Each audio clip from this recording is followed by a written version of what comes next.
Hello class and welcome to week 1. This week we will talk about the history of trauma and also some important definitions. Let's start with the history. It's important to understand how people have talked about, thought about, and treated trauma throughout the years. So here we have some pictures and a short description of kind of where we started. The modern conception of trauma treatment was initially thought of in the early 1900s when we thought about women with neuroses or hysteria. And what this meant, if you look at the picture in the upper left-hand corner right under the word history, it's a picture of a woman with sleep hysteria. So women were coming in with these strange physical symptoms where they would either be yelling, completely distraught, or they would be catatonic, unable to move. And these types of things were called hysteria or neuroses back in those days. And there were a couple of physicians and psychologists who were looking at these people, and it was originally thought to be something physically wrong with them. And so when they brought them in, some of the physicians, Genet, Charcot, and eventually Sigmund Freud, were able to recognize, there's a connection between these women who have these neuroses and them having an experience of a traumatic event. So they made the connection between these people who were showing these strange symptoms had this traumatic event. And Freud eventually went on to figure out that when they talked about the traumatic event, when they were able to process it, one woman called it the talking cure, that the neuroses and the hysteria went away. So that was the first fascinating thing, but that didn't quite start trauma treatment yet. That was just an interesting connection that was made, and they were more concerned with those women being able to fit back into the society than they were with treating the trauma. When I think about the history of trauma treatment and even how we talk about trauma today, I think about marginalized people and how it wasn't until trauma started to affect people that had a societal view of having worth that things started to change. So we have this group of people, women, who at this time, early 1900s, were not seen as having equal worth as perhaps a man. And so it wasn't of major importance to address that issue. And it wasn't until it later began to affect people that had socially given worth, I hope I'm making sense here, that things started to change. So after that, then people started to look at men coming back from war. And so there was always something around men who came back from war, and there were different names from it: battle fatigue, battle heart, shell shock. They noticed that when the men came back from war, they were not okay. But they thought it wasn't connected to the war itself, but more to a personal deficit in that particular man. To the point that they would screen men to see if they had this deficit that would cause them to not be okay after the war. And so after that, they're starting to look at people and they're starting to recognize, maybe it's not a deficit in character. Maybe it has something to do with the impact of the war on the person. So people began to study these people. They studied the men who came back from war, were hearing their stories and hearing how the war impacted their view on the world and how the war changed them, how they were okay before the war and then after the war, not okay. So they had to resolve the cognitive dissonance there. If they were okay before and then after the war they're not okay, and then it must be something about the war. And that is where our modern conceptualization of trauma comes from. You go, something bad happens to you, and that changes how you see the world. But for quite some time after that, for decades, it was still a war-related issue. That's why when some people hear PTSD, they think war or soldier. It's still pretty heavily connected with that, even in our society today. We think about it as connected to war. But then researchers started to see, people have these same reactions, the same kind of shell shock reaction, even in the absence of war. So even in events like disaster, natural disasters that happen, people are still not okay after those natural disasters. So trauma, the conceptualization of trauma had to expand again. And then after that, it wasn't just disasters, but when people are in interpersonal situations where things are happening to them, perhaps rape or violence, they're not okay after that as well. But for a very, very long time, we still thought of traumatic events as discrete occurrences, events that happened, and they had a beginning and an end. And then after the trauma, X, Y, and Z happened. And now what research is beginning to talk about is, what about long-term exposure to trauma? What about traumas that don't have an end? What about people who are still being exposed to the trauma? What about trauma that happened before the person had words for it? What about trauma that is not direct but more systemic? What about trauma that gets passed on maybe through our genes in generational ways or spiritual ways? What about trauma that's complex and doesn't fit the PTSD model but still seems to shout trauma? And so this is where we are now. And this is what we're going to talk about a lot in this course. Different kinds of trauma, different layers of trauma as well. Perhaps you've experienced not only a discrete individual trauma, but you've also experienced developmental trauma, trauma that happened because of the absence of something when you were a child, generational trauma, and systemic trauma. And so we have layers of trauma, and what do we do about that? This is one of the new parts that's also very, very interesting. That's a very new area of research, is the impact of trauma on our bodies and physical health. So it's kind of taking like a full circle in some ways when we're looking at the physical ramifications of trauma. It reminds me a little bit of those women with neuroses, with physical symptoms that were happening to them. But we're looking at now how trauma can impact your lifespan and even the diseases in your body. And we'll take a very in-depth look at that in the week next week. But this is one of the seminal studies that you'll hear people talk about. It's called the Kaiser ACEs study. Adverse Childhood Experiences is what ACEs stands for.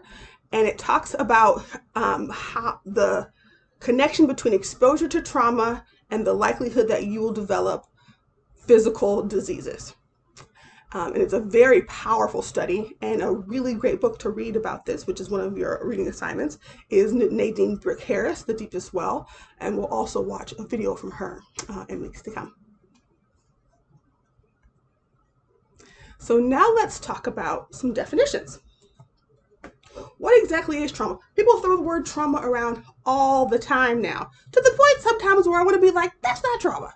But let's talk about what trauma is, okay? So you may hear words like trauma. You may hear words like PTSD, which stands for post-traumatic stress disorder. You may hear the phrase complex trauma, or CPTSD. You may hear something like vicarious trauma. So let me break down what trauma is and help you to get a bit more specific with your own language. So when we talk about trauma, we actually have a few different parts. We have the traumatic event, which is that which has happened. And then we have traumatic stress, which is usually what people are talking about being traumatized, or PTSD. That's traumatic stress. That is a result of being exposed to a traumatic event. But we don't always develop traumatic stress. We might also have resilience. And there's also post-traumatic growth. What's really fascinating is that the vast majority of people, upwards of 80%, depends on which researcher you ask, will be exposed to something that qualifies as a traumatic event. That's a lot of people. That is a lot of people. But only about a quarter, a little bit less than a quarter, fifth to a quarter people will develop traumatic stress. So that means the majority of those people are okay. They have resilience or post-traumatic growth. So traumatic events, when we talk about what a traumatic event is and our exposure to it, it is exposure to anything that can be actual or threatened death, serious injury, violence, abuse, or moral rupture. Moral rupture being like forced to do something that you would not have wanted to do. You can be exposed directly. It could happen to you. You could be exposed as a witness. You could see it happen to somebody else. You could be exposed indirectly by hearing about it. I think what's really interesting is there are very new studies, because this is such a new thing, about being exposed indirectly through video to traumatic deaths of people that you may feel very strongly connected to. For example, my being exposed to a Black person being killed by police officers, I would categorize that as traumatic. And I think that before, we weren't exposed in a global way. If something happened in another state, we would hear about it secondhand, maybe later, but now we're being exposed in real time to death and devastation like we never were before. We could also be indirectly exposed repeatedly, like in a job, like in your job or my job. We're being exposed to people's hard stories again and again and again, and that can develop its own type of trauma called vicarious trauma or secondary trauma. So let's talk about what traumatic stress looks like first, and then we'll talk about what makes the difference between those who develop traumatic stress and those who develop resilience or post-traumatic growth, and then that will be all for this week. So when we talk about post-traumatic stress, I'm going to use the criteria for PTSD, post-traumatic stress disorder, because I think it helps to explain what clinicians are looking for when we look to see somebody who has been traumatized to the point that they are having a hard time functioning. So when a clinician gives somebody a diagnosis, it's not just experiencing symptoms, it's experiencing symptoms that impact their functioning. So symptoms that are so big that they're having a hard time doing the things that they need to do. So PTSD now in the DSM-5, which is the Diagnostic and Statistic Manual for clinicians, that's how we assign labels to different disorders. The DSM-5 changed some of how we talk about PTSD. Now there are 5 categories. There is the exposure to the event, that's one. We've already talked about what that might look like. And then there are 4 other categories. First, we have intrusion. I have ants. This is how I like to think about them. They just creep into your mind when you don't want them. They come into places where you don't want them to be. And so intrusion connected to PTSD means thoughts or memories about the traumatic event come into your awareness when you don't want them to be there. This might look like memories coming when you don't want them, nightmares, flashbacks, emotional distress when you're exposed to something that reminds you of that thing, your body being emotionally dysregulated or jittery, reactive after you're being exposed to a reminder of that thing. Anything that makes you think about the traumatic event when you don't want to, that is intrusion. So you need to have some aspect of intrusion to get a diagnosis for PTSD. You also need to have or demonstrate some level of avoidance. Avoidance is just like what it sounds like, where you try to avoid, not go to any kind of trauma-related thoughts, feelings, or any kind of reminders of the traumatic event. So you do everything in your power to try not to think about that. This could look like substance abuse, like trying to drown out the memories. This could look like staying away from people or situations that look like, sound like, remind you of those things. It could also look like trying to numb out with TV or things that make you not think about what you don't want to think about. Then we also have the cognitive or mood cluster. This is a new cluster, actually, the DSM-5. Back when I learned the DSM, when it was the DSM-4, they didn't have this. And I was actually really glad, most people were, when they included this, because it captures how we see how people's perceptions, how they think about the world, how that has changed following the trauma. And so in the cognitive or mood section, we see that trauma, the traumatic event, has impacted the person so that they have negative thoughts or feelings about themselves that get worse after the trauma. So they might not be able to remember the trauma. They have negative assumptions about themselves or the world. They see the world as unsafe. They have a lot of blame toward themselves or other people. Negative affect, that means what you might present on your face, what your face looks like, a negative mood, depression, things like that, not being able to enjoy the things that you used to enjoy, feeling isolated, feeling lonely, and difficulty maybe even experiencing anything good. The joy is gone, the pleasure is gone, you can't access that part of yourself anymore. So that might be what this part looks like. And then the last one, we have arousal or reactivity. This could also be called hypervigilance. You might hear people call that as well.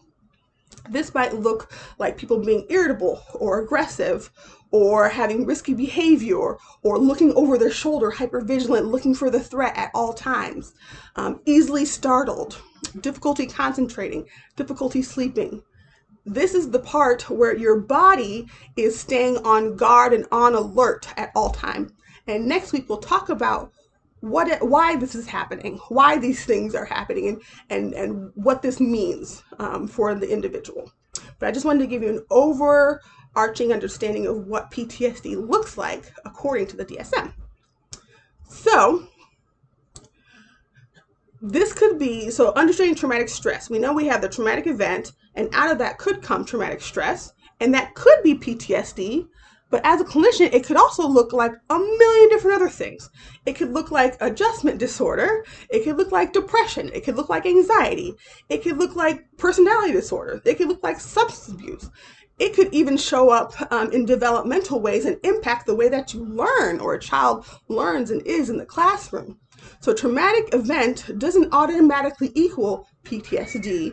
It could equal a multitude of different things in the stress bucket, or it could also be resilience or growth. So some people are truly okay following trauma. I think sometimes we see something happen, we think, oh, there's no way a person could live through that. And at some point in time in this class, I'll tell a little bit more about my story and what led me to this field. But one of the things was that I saw my mother experience something truly traumatic, and I was astounded by her resilience and growth. And even now, as I look back with clinical eyes, I can see, oh, this was true resilience and true traumatic growth. And I saw other people experiencing different reactions. And I wondered, what made the difference? What made the difference? So one thing that I want us to be sure that we think about as we look at the people in our communities is not to do something that we call over-pathologizing, which is to make somebody seem worse than they are.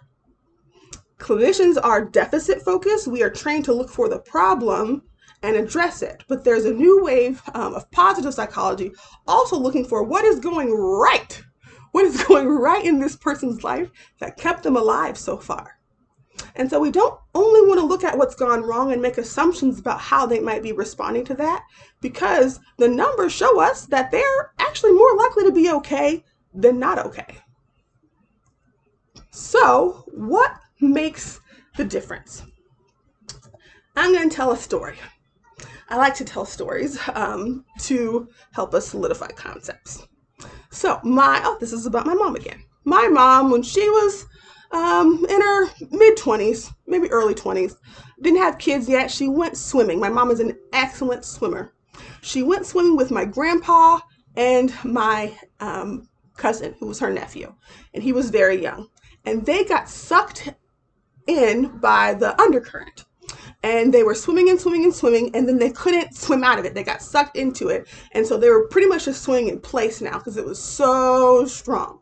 And they were knocked back by it, and they couldn't move. And at one point in time, my mom said to my grandpa, "That's it. I'm done. I can't swim anymore.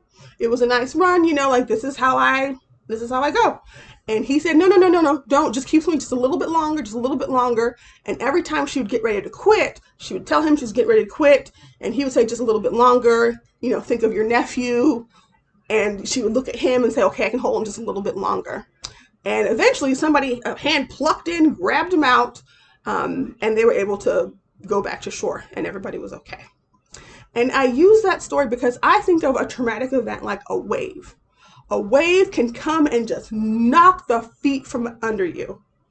And it's not just the traumatic event, it's the context in which the traumatic event happens that makes the difference. So if she'd been pulled out by herself, if she were isolated, if she didn't know how to swim, if she had never been in a wave before, if she didn't have a nephew that was a reason to live, all of those things might have changed that outcome. but she was in community. She had a reason to live. She had somebody speaking into her. He didn't know when they were going to be saved or even if they were going to be saved, but somebody that was swimming alongside of her, even though he was in the same boat. And all of those things helped to mitigate the effects of the undertow of the traumatic event. And so we'll talk about that a lot, the context in which a traumatic event occurs. One thing to think about, what if that's all the waves you know? You only know an ocean full of waves, and so you've never not been knocked off your feet. How does that change how you swim and survive? How does it change if you're trying to see an ocean as calm, but you've never even seen a calm ocean? How does that change what it means to swim and survive? So that was our very first introductory lecture. I hope it wasn't too long.